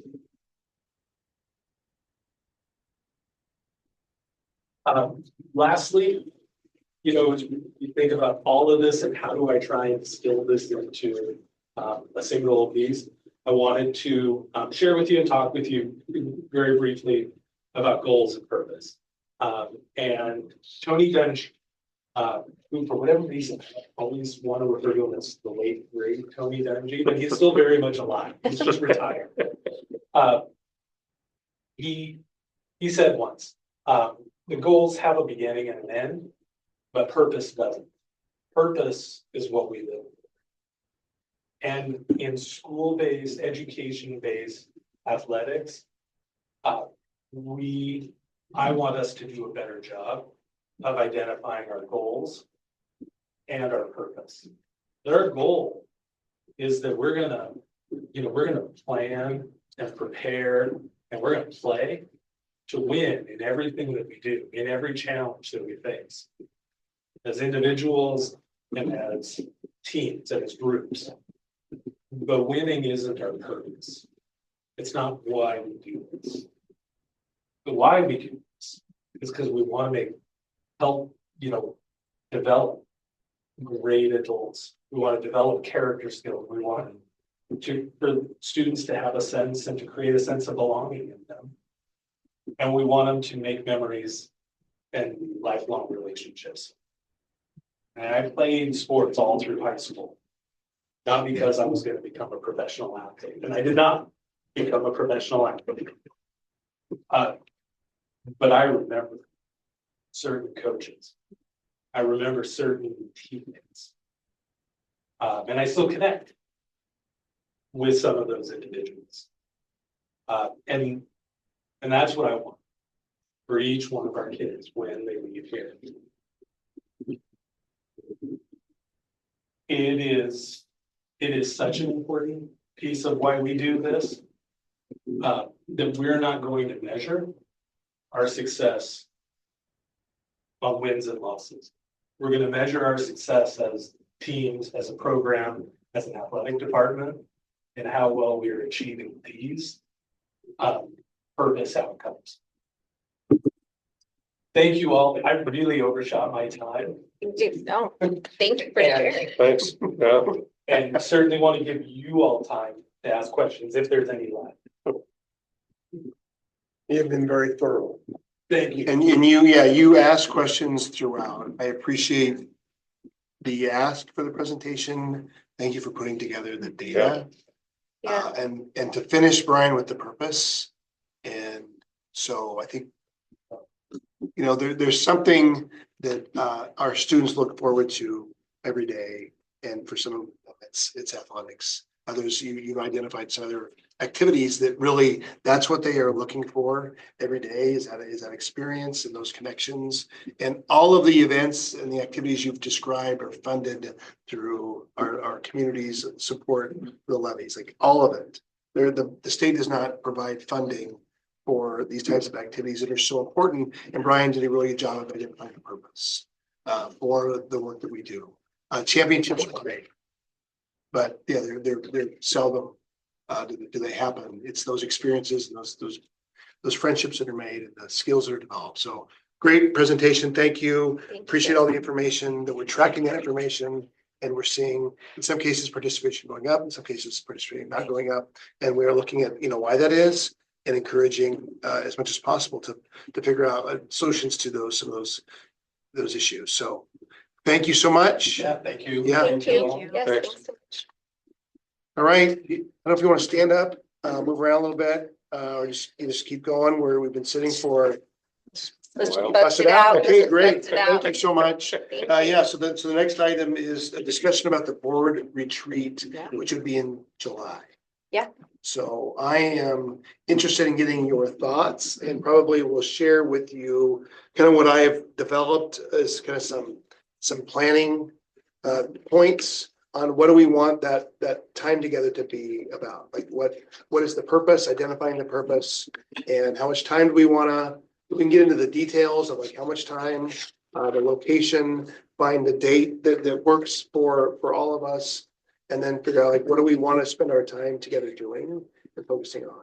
And so I have some ideas, like it could be our strategic plan for the next 6 years, which by July, we will have identified certainly the themes and really probably identified the direction we want to go, whether we want it to look like our current or is it something completely different. So it could be a strategic plan. We could organize training or a PD opportunity for the board. So we could have a gas tube come in. I think the board has had that previously, working with the WSD, someone who could support a specific area that maybe you would be interested in. And again, I could send something out to you to get just your ideas around what you think would be the not only the purpose, I could help frame that, but then what specific areas would you want to focus on and probably provide some of the ideas that I have, because it could be, it could be spend time looking at data.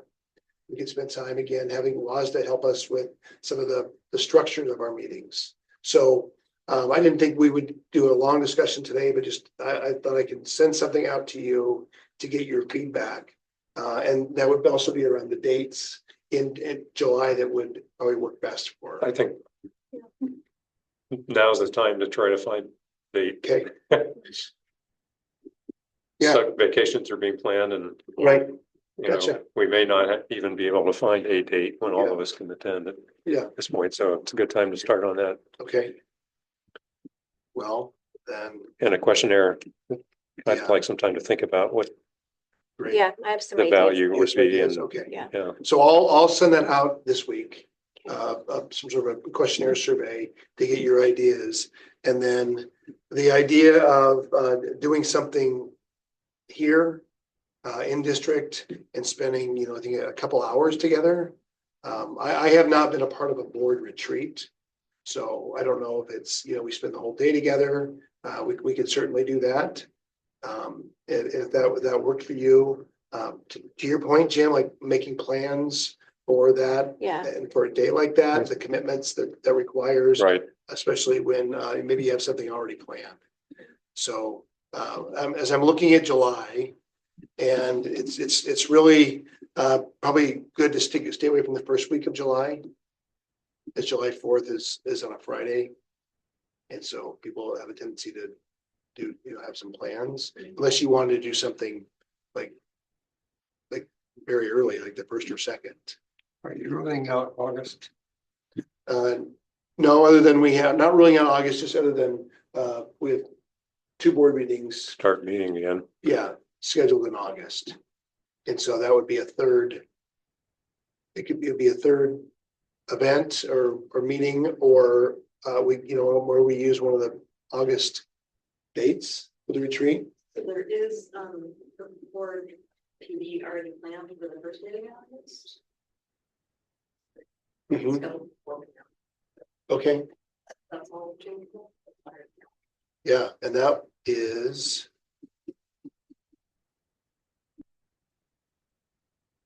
Well, so right now we have a 4 to 6 PD on the 12th of August, and then our regular, then a board session. Would that work for you though?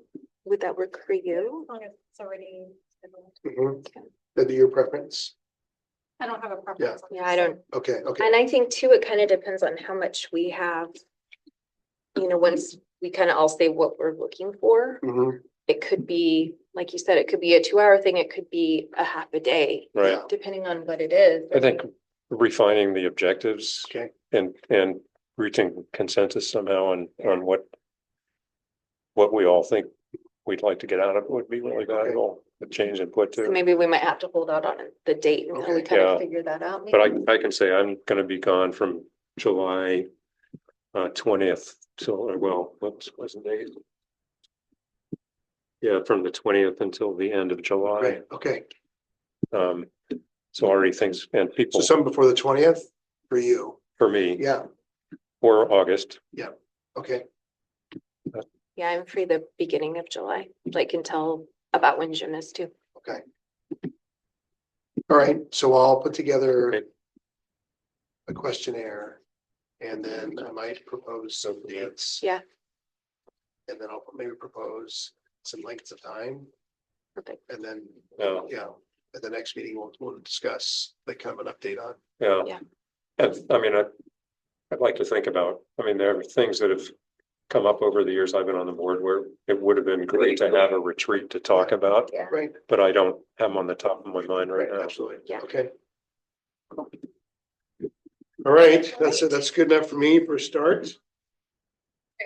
On to our resolution 2024-2507, which is the modified educational program. It's the draft first reading. Yes, okay, so this format looks very similar to last year where we had two of these modified educational program documents. So there's some similarities, there's a few differences. So you've had a chance to look at it. Yep.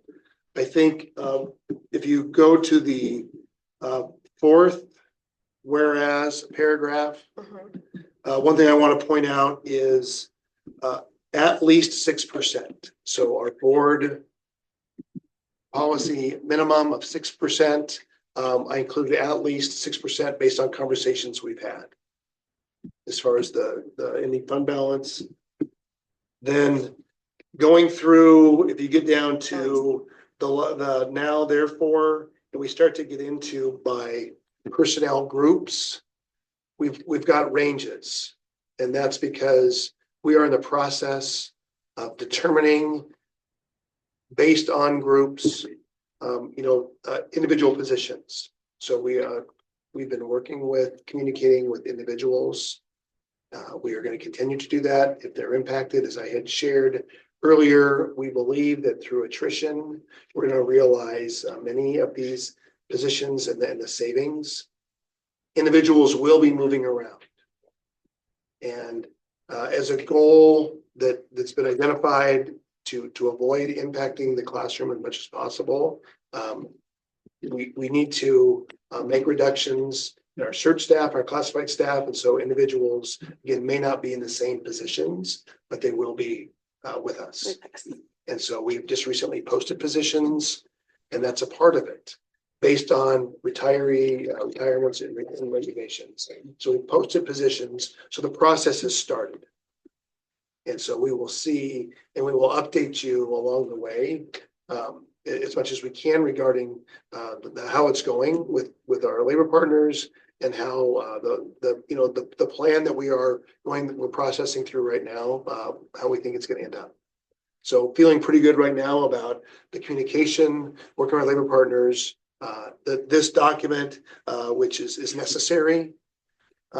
And so it's something that we've been asked to be transparent. And so I think this does that and allows, this is about, the goal is about a 1.5 million worth of reductions that we're looking for. We're still waiting for our legislators to finish the process on April 27th to see, what the end result's going to be from the decisions they're going to make. Yeah, I see consideration of athletics and extracurriculars on this. And I've just out of another ignorant perspective, I just don't know.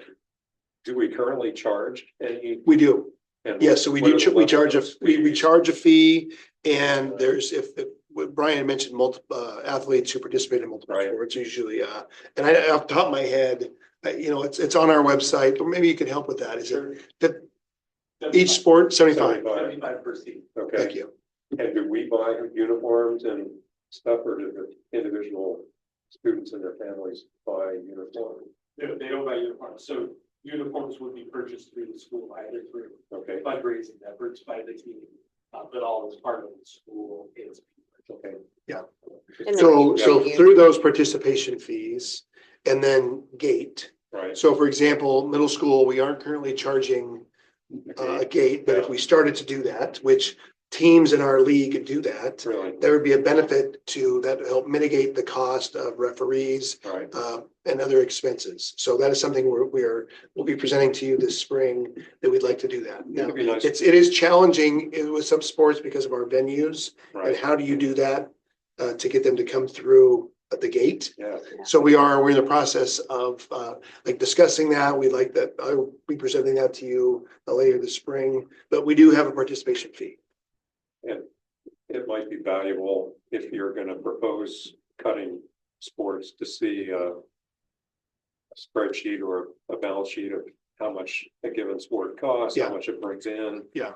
How much we save by cutting sport A versus Yeah. sport B, if we have to cut sport. Yeah, A. and we don't We start, don't. yeah, thank you. And yeah, we typically, the progression, we reduced assistant varsity coaches for this year. We had varsity coaches and then a varsity assistant coach. So for a number of sports, we eliminated that position. So we don't start with eliminating a sport. We start with can we reduce some of the staffing? Yeah, And then you think about maybe through transportation, as Jacob and Brian talked about, the cost of fuel Right. and the cost of transporting our student athletes. Other districts have made the decisions yeah, to do they go to the activity and then families pick up. So we will be looking at, and that's, I wanted to have in here more to say, Comprehensive, we are considering yeah. all of our expenses, including athletics and activities. I guess as the financial situation solidifies, will we be able to kind of see sort of Yes. the numbers? Yeah. And is there a deadline to approve this? Well, the ask is, in our next board meeting, Is the that deadline? you would approve this particular This modification. guidelines, Yes, basically. yes, Yeah. yep. And And there is a May 15th deadline for us with our CBA and statute. If we were ripping or laying off certificate staff. okay, Again, that isn't the plan right now.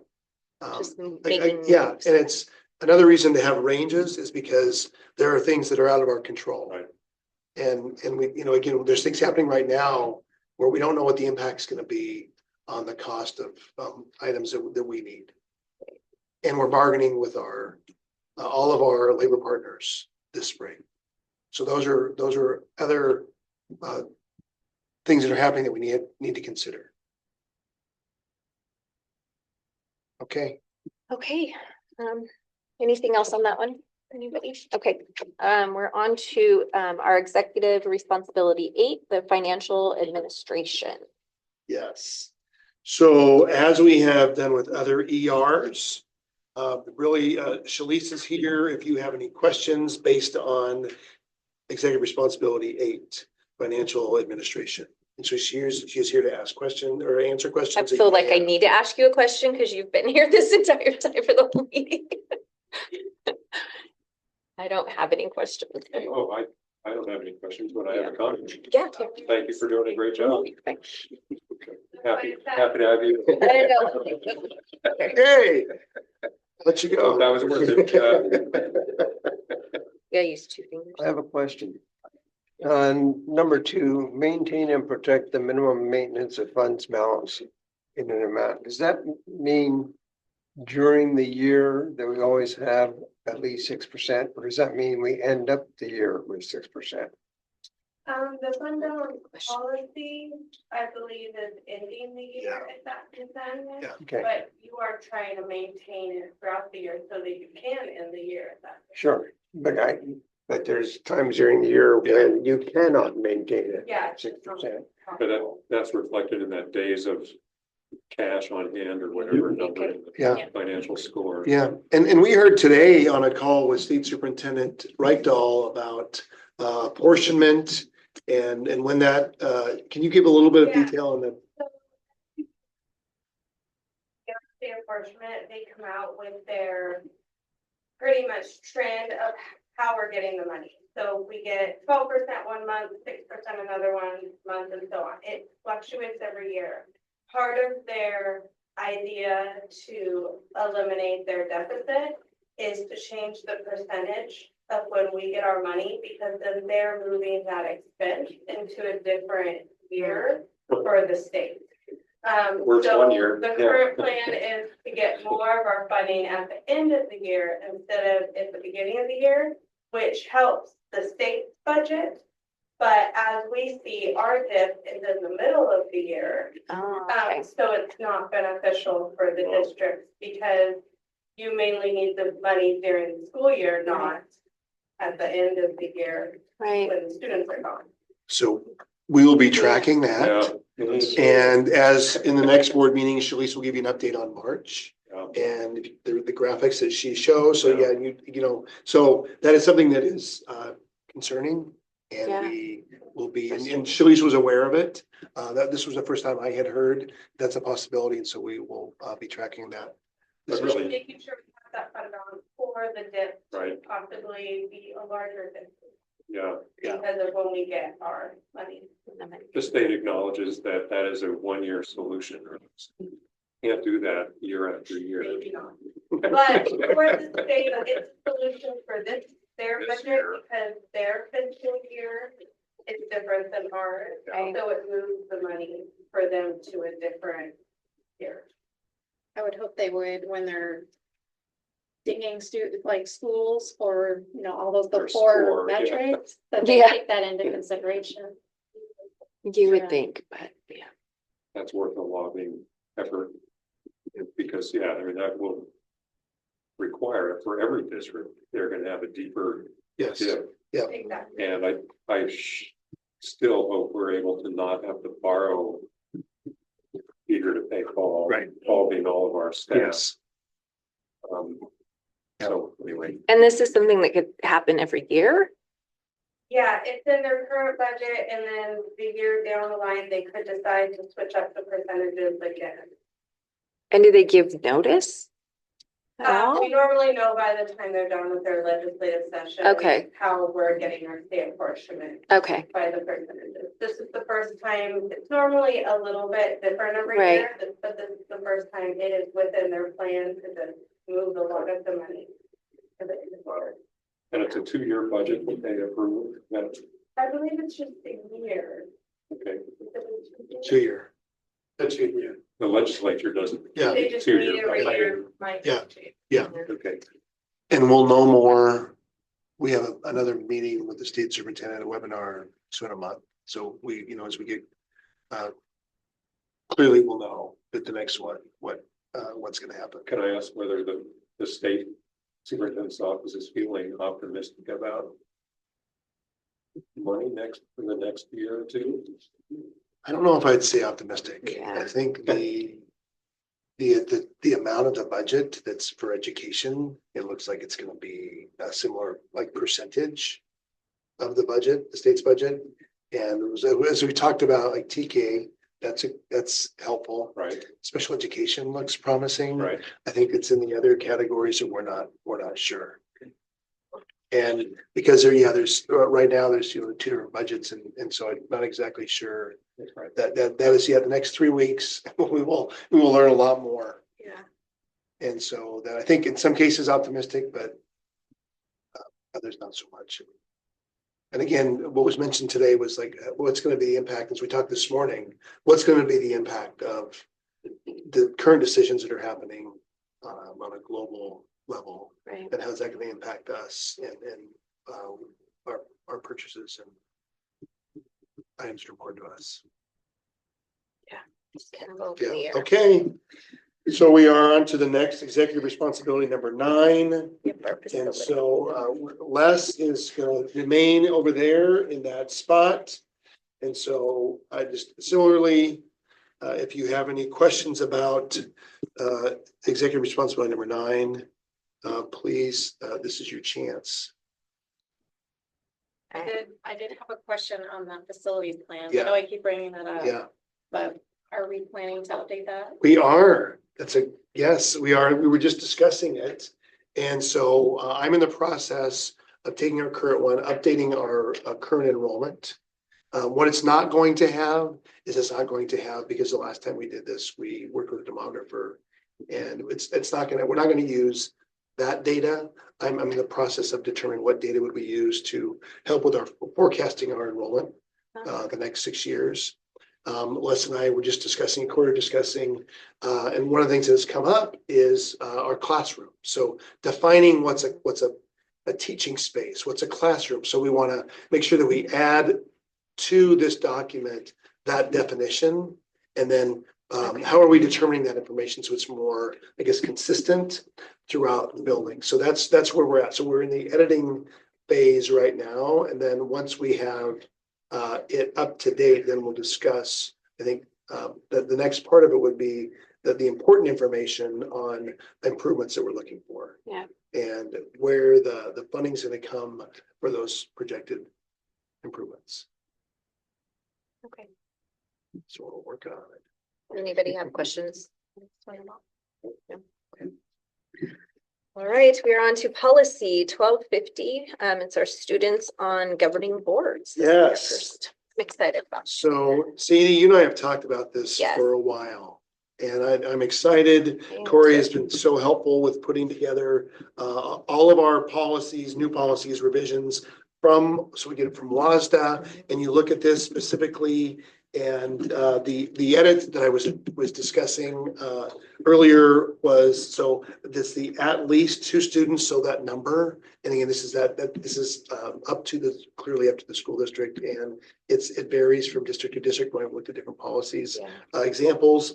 And then in the second paragraph, when student representatives are on the agenda, I have consistently struggled with the idea that they would be here at every board meeting, knowing all that our students do.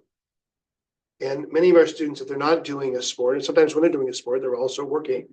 They work, they're very busy, and so we do want their input. We want them to share with us, but we also, I want to be, just considerate of their time. So this is the first reading. I don't know if you have any questions. Other than what is highlighted in green, it is the model policy from WSD. I think, go ahead. I appreciate the, not just taking what WSDA sends out, but going through it and making sure that it fits us. Yes. It's not been always the practice. Yes. Yeah. So, Thank for you. doing that. I will tell you that is something we will always look at the policy and to make that determination. And sometimes there's quite a bit of discussion that happens in making that decision. Yeah. There is a procedure with this one. You just don't have the procedure, so that will be something we will we'll work on for the near future. Having the procedure, so you can look at the procedure and then working through that. It's just good to have both to look at. Yeah. To look at both. In terms of the once a month, I like the way it's worded. It might be once every 2 months. I mean, And actually it could be, it could be in August, it could be both dates in August. Yeah, And because they're more available, but yeah, and we can prep them in those opportunities. having their input. I mean, their attendance is a cost. And getting the most out of that cost. Yeah. As opposed to charging them every month. Yeah. If we're gonna have what it costs. For half of the input. Yeah. It's just flexible. Thank you. To accommodate whatever. All right. Yep. So then we go to the next policy, 3424, opioid related overdose reversal. So this is an update. You see on the first page, just the revisions, striking out some language, adding some text. If you have any questions about those additions, significant adjustments on the second page. So again, you've had a chance to look at it. What's highlighted, just pointing out that if a student has naloxone, we are not going to confiscate the naloxone. Right. And we are supportive of our students having naloxone for the reasons that they're going to use it. Right. And this is something that is impacting us on a national scale here locally. It's an impact in Clark County. So I am very much supportive of this these revisions. And, some of the challenges with getting every student, really even staff member to have enough naloxone, like we have naloxone, there's a cost to it. Right. So we are, and it's something that does expire. So we're in the process now of updating the naloxone that we have for next year. And then getting our students trained, our high school students. Oh, okay. Providing opportunities for that. So we're working with Unite. You mentioned Unite. Yeah. So we are working with Unite in trying to determine how can we do that? What's the best way to support that happening? Can I ask a challenging question? How often do our school sites have the need to use naloxone? It's a really good question. And off the top of my head, and I would say very seldom. I don't know that we've actually like this year that's something we dealt with, or last year that we've done that. Had to have someone use naloxone on someone who was overdosing. Yeah. I think what I mentioned was like the statistics in Clark County. Yes, no. And when we've had, I know that we brought in a guest speaker a couple of years ago at the high school. We did a presentation to the board a few years ago, just the statistics, the increase locally. Yes. But really great question. And I can verify that, but I don't think that has been something that we have in the school district. But I know, yeah, and I could also ask what the Washougal Police Department and get their perspective. Within the city, I mean, I just don't know. My experience, I shared at the ER was having over that little period of time in the waiting room, 2 hours, 4 different drug overdose issues. Yes, and I think I've shared with the board before. I had a cousin who died of an overdose and he had that multiple times that it happened. And the first time naloxone saved his life, and then it did the second time. And it's multiple doses that are necessary. I carry it too. yeah. I mean, I carry it in my purse just to be, Yeah. I had the training and I feel like if I saw somebody, Might save someone's life. yeah. Yes. I mean, But I will verify that and get back. Oh, to you. I don't need a hard number. It's not a frequent occurrence. No, So no. Okay. Does anybody else have questions on that one? No? All right. All right. I think that's it. Do I have a motion to adjourn? I move that we adjourn. I'll second. All in favor? Aye. Okay. All right, We adjourn at thank you. 8:36.